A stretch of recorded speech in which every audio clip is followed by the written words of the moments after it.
Oak Mountain, my name is Camilla Augustus, and welcome back. Thank you all so much for tuning in today. Joining us is one of Oak Mountain's very own teachers.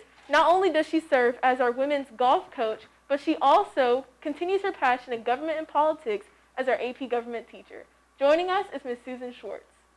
Hi, Ms. Schwartz. Hey, thank you for having me. No problem. Thank you for coming. My pleasure. So, how's everything going with school and golf? It's going well. I'm tired today. I'm sorry in advance. We didn't get in until almost 7:30 last night from Dothan. We had our first tournament of the year, and so we're tired today. But back at it.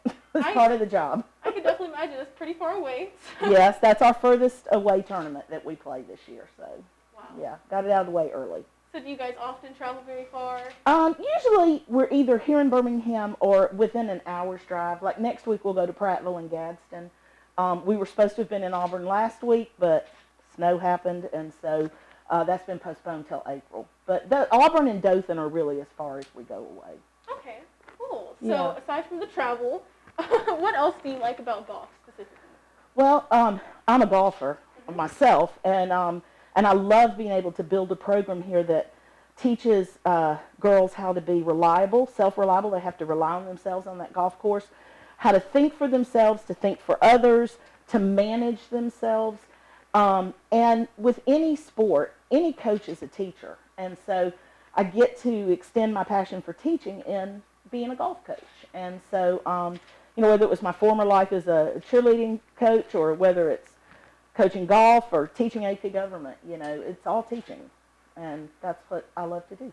Yes, I can definitely tell, especially like in the classroom. Like I don't have you for golf, I wish I did, but in the classroom I can definitely see like the passion in which you teach, and I just absolutely love it. Oh, thank you. So Thank what you. started your passion for government and politics? Well, I come from a long line of lawyers on my mother's side, and it was always assumed that I was going to follow the family tradition and be a lawyer.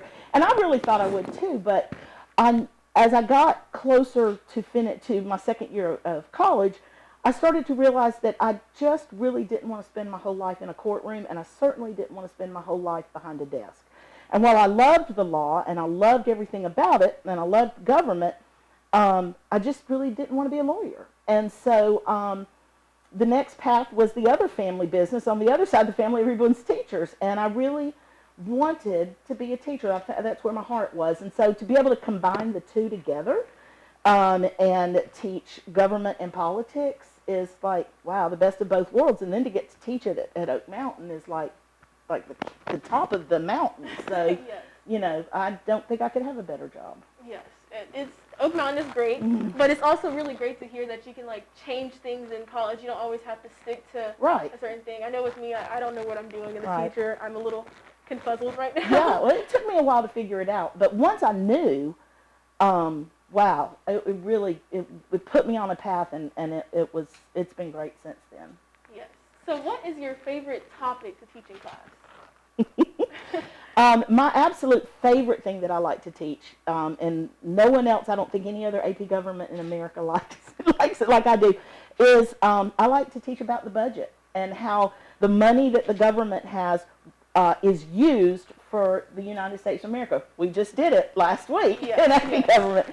And I like that, and I also like teaching about the foundational documents, which we're about to start, the Articles of Confederation, Declaration of Independence, U.S. Constitution, and all the Federalist Papers, because that still applies today. In fact, I was watching on the news this morning, and they were talking about the Supreme Court, which is more conservative. It's a 6-3 conservative bend, shot down a lawsuit of former President Trump's. And I was like, hey, Alexander Hamilton, you were right when you said in Federalist 78 that if you put the Supreme Court there for life, they won't play political games. And so, that was written in 1789, and it still applies in 2021. Yes, history is definitely important, especially government and politics. Going into this class, I didn't really know a lot, but I'm definitely sure coming out I will be thankful. Well, thank you. And the good thing is it's not, we talk about the past, but we use it to talk about what the future's going to be. And it's not quite history, it's a social science that it applies to your everyday life. So I like that. Yes. So also earlier you mentioned that you are one of the founders of But Cheer yeah, company?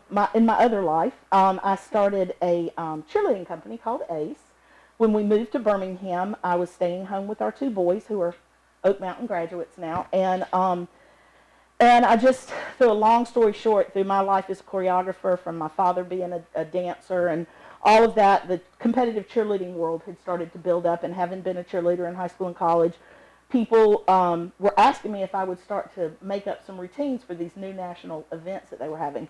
And so I had done that in Montgomery, where we lived up until 2000. And when we came here, someone saw an interview on stunt safety that ESPN had done with me long ago. They must have been up in the middle of the night to have seen it. But and they asked me if I would help their daughter, who was trying out cheerleader at Oak Mountain, for the first Oak Mountain cheerleading team when the school opened. And anyway, long story short, I did that.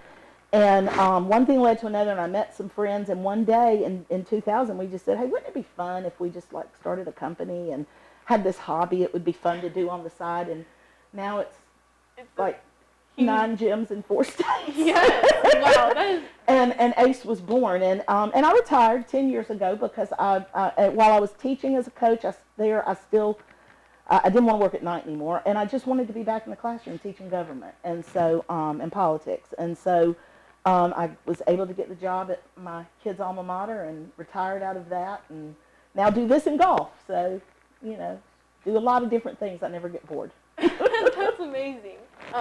So what is your most favorite memory from Ace? Coaching at Ace? One year, everyone knows about that knows competitive cheerleading, knows the Ace Warriors. We were world champions, all of that. But a lot of people don't know that we have different level of squads there. We'll have 7 or 8 different teams. And one year I also coached, well, for about 3 or 4 years, I coached a group that we called the Lady Braves, and they were like the Warriors are like level 5, the top of the pack. Okay, you have to be enormously skilled. These were level 2 girls who were just starting out, but they were middle school and high school age, and they won the year we competed together. They won 4 or 5 national championships, and in their level, and beat as a new program at our gym. That was just humongous for me to see these girls who maybe weren't going to go on and cheer in college and weren't going to have a career in it. Be able to get that joy from the sport was everything to me. Wow. It meant as much as the world championship. I can imagine. Yeah, That being it was really very cool to give kids that opportunity. Yes. Wow. Yeah, yeah. So, Ms. Schwartz, to Yes. close, Yes. you always are telling us stories in class and about your different experiences throughout life, and they're always so interesting. Thank you. So what is an event or a moment in your life that you would say has shaped you into who you are? Well, you haven't heard this yet, but one of our cameramen has heard it because he was with me last semester.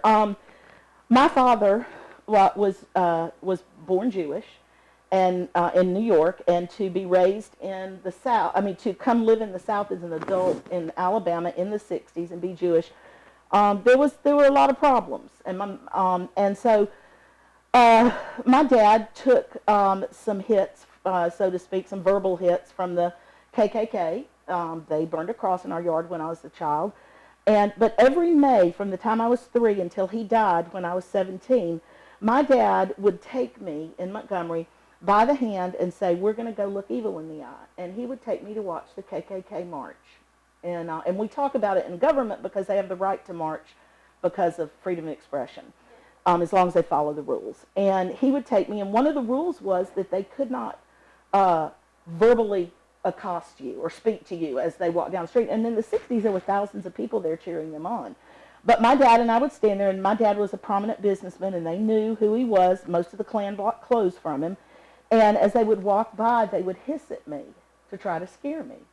And my dad would just say, stare at them, and nothing will ever scare you again.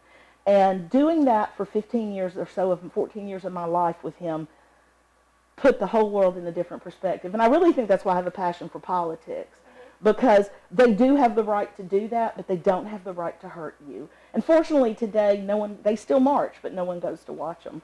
Yeah. So anyway, that just resonated with me. And whenever something difficult is in my way, I think about those times where if you can stand up to that kind of hatred, what's a little problem? So, Wow. yeah. Ms. Schwartz, you inspire me.